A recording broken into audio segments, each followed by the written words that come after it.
What is going on, ladies and gentlemen? How y'all doing today? Today we are going to be talking about Assassin's Creed Revelations, the last game of the Ezio franchise. And I would have to say one thing about this game. Everything comes full circle in this game, and it really does a really good job of its story elements so far, and how it just really intertwines along with the whole entire structure of the game, and how it just really comes full circle at the end of the game. And it's really quite amazing. Now, one thing I would really like to say here, though, too, is that what I love about this game, other than what I just previously mentioned, is the fact that Ezio will still always be one of my favorite AC protagonists in an AC universe of games. But overall, there are other protagonists that I really enjoyed, like Edward Kenway and Black Flag, Bayek from Origins, and vice versa. So, to much further ado, let's dive right into this. And another thing what I really like about this game mostly, other than, what this game really does in terms of its story structure, like I said, I feel like the story in Revelations does it really, really well done. It's one of the best I've seen in an AC, amongst from, like Assassin's Creed 2 and Assassin's Creed Brotherhood. But however, what I love about Revelations, it just does something that I was really never expecting when I played this game for the first time. And the reason why I was saying that this game comes full circle is that it finally shows you of the truth about Altair, why he was an assassin. We all knew that he was an assassin back from Assassin's Creed 2007, but however, he actually ended up being a master assassin in full circle in Revelations, following his silhouette in Revelations, and that's where everything comes full circle, as I previously mentioned. So sorry about that. Now, another thing I think what makes Revelations so unique, other than what I previously mentioned, is the fact that this game really shows a lot of greatly attention to detail. And one thing in particular, what I really love about this game as well, is the fact that I love the Assassin's robes in this game. I think when it came to Assassin's Creed Brotherhood or Assassin's Creed 2, you were able to do different types of colors or dyes specifically on your Assassin's robes in 2 and Brotherhood. You can also do that in Revelations as well.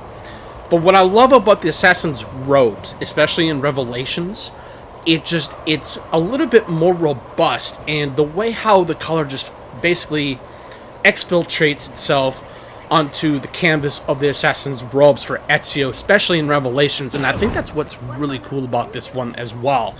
And that's what I've noticed when I played this game more than once, and it's so exhilarating, and it's so captivating in its own unique way.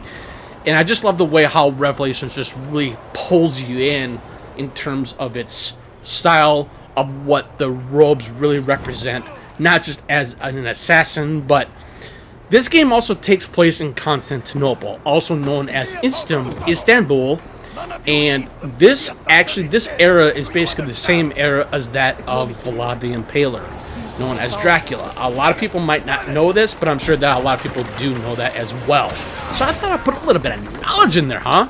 So that's another thing what I really love about Revelations. It really brings back a certain type of aesthetic to where that's where these Assassin's Creed games really come full circle in terms of, the settings that these games always represent. Like you have the Third Crusade in the first one, right? And then you have Florence, Italy, which is in Assassin's Creed 2. Then you have Rome and Brotherhood. And then you have Constantinople, or known as Istanbul, in Revelations, and then venture forward to other future Assassin's Creed that we have been able to go far from, to Valhalla.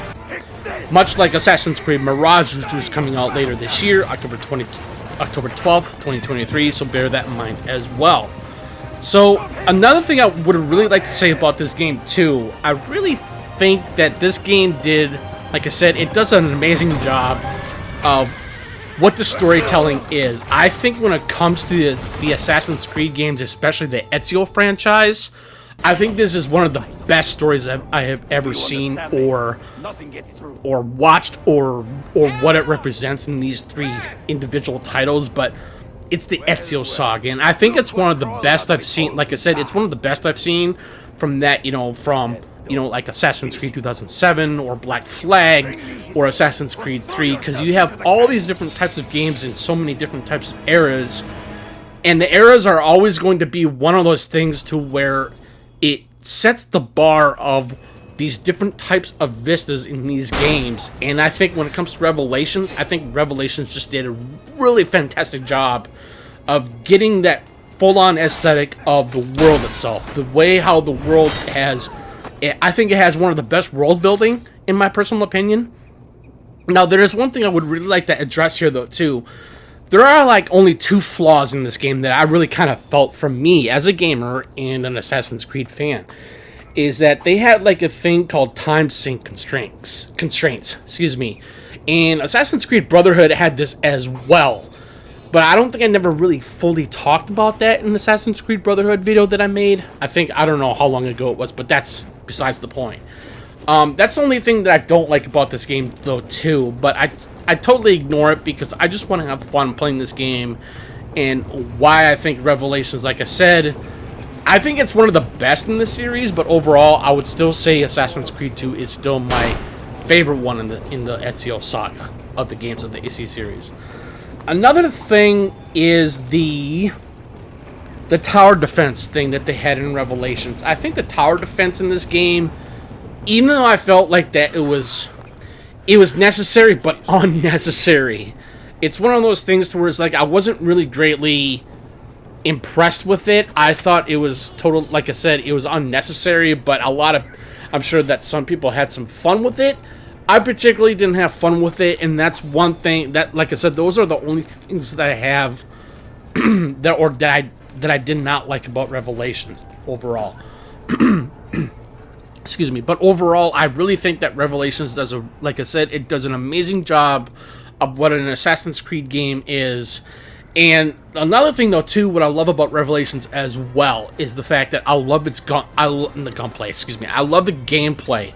Especially with the sword, you're able to do some more deathly kills or combinations and as such in Revelations, and it's actually much more vamped up than from Brotherhood. I think Brotherhood did a fantastic job of doing that combat mechanics as well by doing different types of combos. Brotherhood actually started that, and then it vamped up to Revelations. And that's another thing about Revelations is that it just does a really good job of its combat focus. I love that focus and I love that fluidity, and it just fits in this type of game. And like I said, it also fit in the game of Assassin's Creed Brotherhood.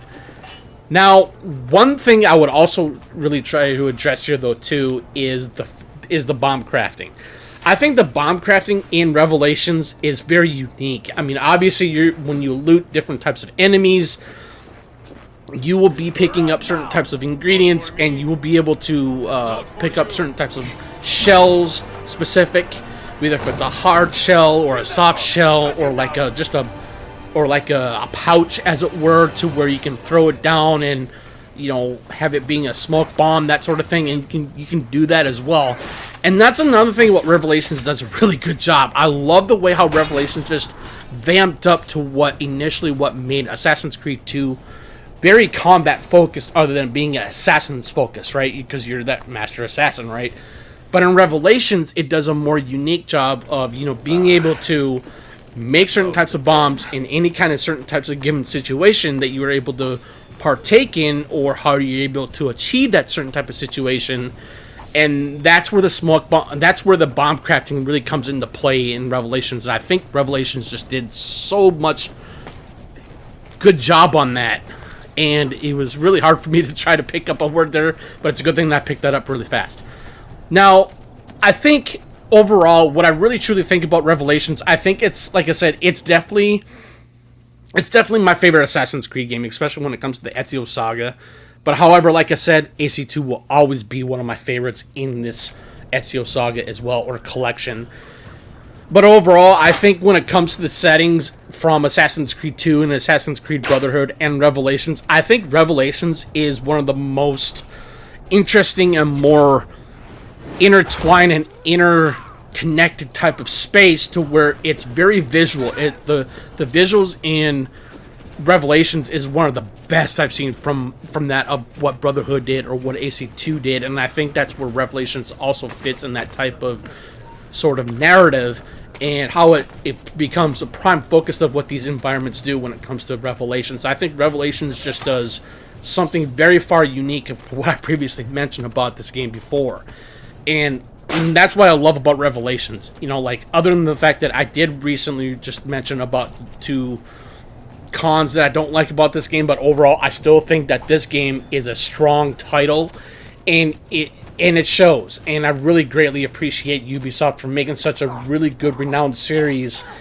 And, you know, I did a video on Assassin's Creed Mirage not too long ago, earlier today, and I was talking about different types, not just different types, but I was talking about why I think Mirage is getting a little hated from some people or for some fans, and it's understandable, but I'm kind of just veering a little bit off topic, but it's part of an Assassin's Creed talk.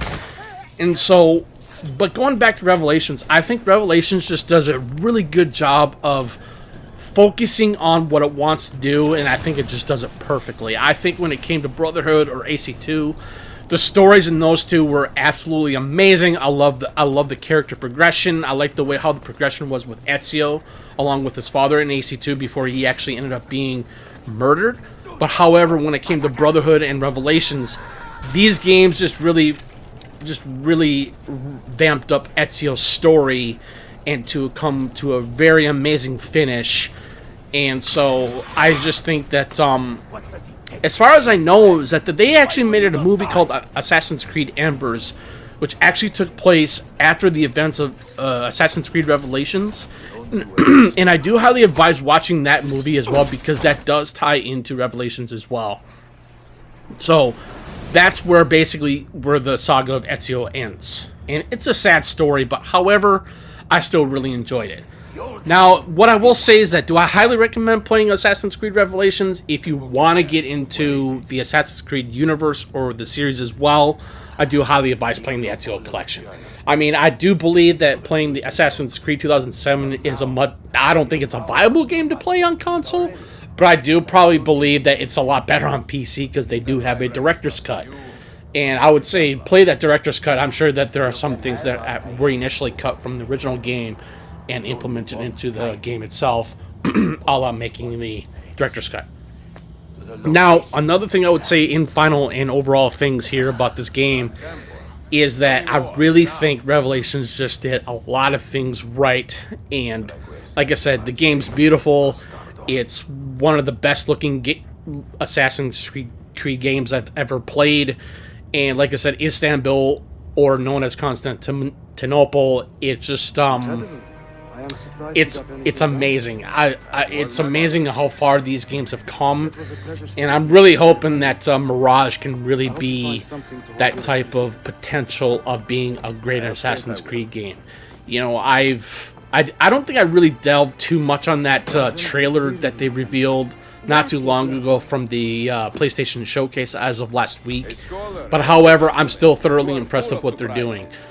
I just think that when it comes to, but going back to Revelations, you know, this game is just, like I said, it's absolutely amazing. Like I said, I love the character progression with Ezio, and he finally finds true love in Revelations. And I forgot what her name was. I think it was like Sophie Sartor or something like that. He actually ends up marrying her. And so I think it's amazing to why this game, or this Ezio collection, was one of the most influential when it comes to the Assassin's Creed universe, amongst other games as well, like Black Flag, or Origins, or Valhalla, or Odyssey.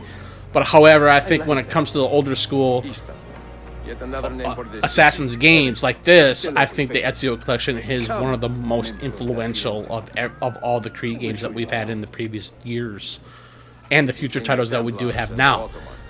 So all I can say is that, you know, I think you'll really love this game. I like I said, I thoroughly enjoyed it. I still think it's one of the best in this Ezio series, but however, I think, like I said, AC2 just did so many things better than from what Brotherhood or Revelations does. Because, like I said, the only thing I don't like about Revelations and Brotherhood is the time constraints and the tower defense in Revelations. But however, if you want to have any more future comments or questions, please feel free to put them in the comment section below. I'll be more than happy to reply back if and whenever possible. And you guys have a good rest of your day. Peace. Maybe find some money and repair what you can. There is a blacksmith nearby. He's a friend. Buona idea.